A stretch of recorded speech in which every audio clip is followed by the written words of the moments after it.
أهلا بكم من جديد. أجرت هيئة الإذاعة البريطانية BBC تحقيقا حول مجريات الحياة في مدينة الموصل العراقية بعد مرور عام على سقوطها في يد تنظيم داعش.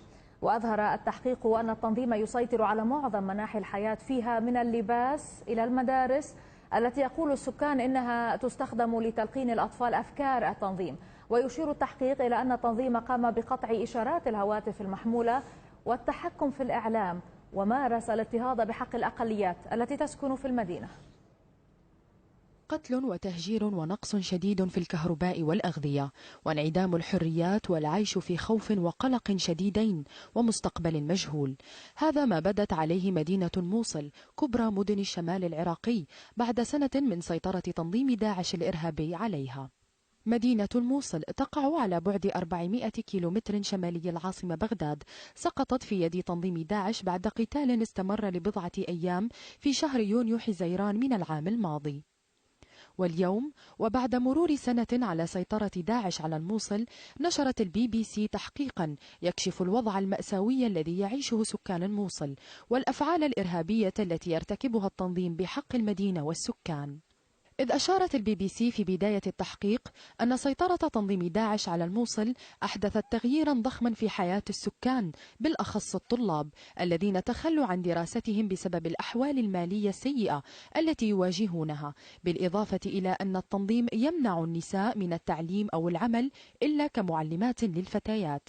وبهذا الصدد شرح أحد المواطنين للBBC وضع السكان في الموصل بقوله إن من كان يعمل بالجيش ومن كان يعمل برواتب يومية لم يعد لديه أي مصدر دخل، فليس هنالك من وظائف. أما الأثرياء فهم يعيشون على مدخراتهم، أما الفقراء فليس لهم إلا رحمة الله. لكن يبدو أن حتى الرحمة تكاد تكون شحيحة في ظل حكم تنظيم داعش، فهنالك أحكام سريعة وقاسية لمن يتحدون قوانين التنظيم، إذ إن تنظيم داعش يأخذ ربع رواتب السكان كمساهمة في إعادة بناء المدينة، ولا يستطيع السكان رفض الدفع، وإلا ستطبق عليهم عقوبات قاسية، إلى أن أصبح الالتحاق بتنظيم داعش السبيل الوحيد للمعدمين لتجنب شبح الحاجة. ولذلك أغلب العائلات غير قادرة على تحمل نفقات الحياة، وليس هنالك من يساعدهم. أما نساء الموصل فأراد الله أن يخلقن من ضلع آدم وأن يعشن لأجله،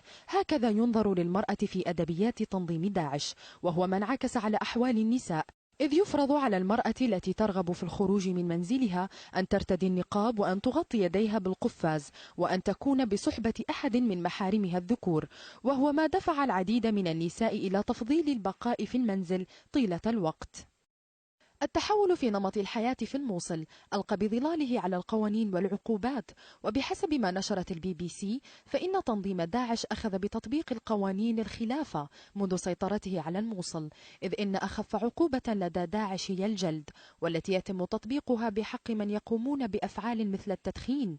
أما عقوبة السارق فهي بتر اليد، والزاني الرجل فيلقى من فوق سطح مرتفع، أما النساء فيتم رجمهن. ويتم تنفيذ العقوبات علنا بهدف ردع السكان الذين يتم إجبارهم على الحضور والمشاهدة.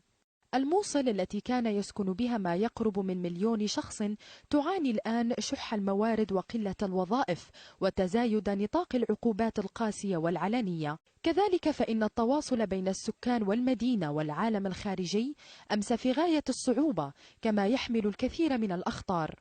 وعلى الرغم من مرور سنة على سيطرة داعش على الموصل، فإن الخوف لا يزال يسيطر على سكان المدينة.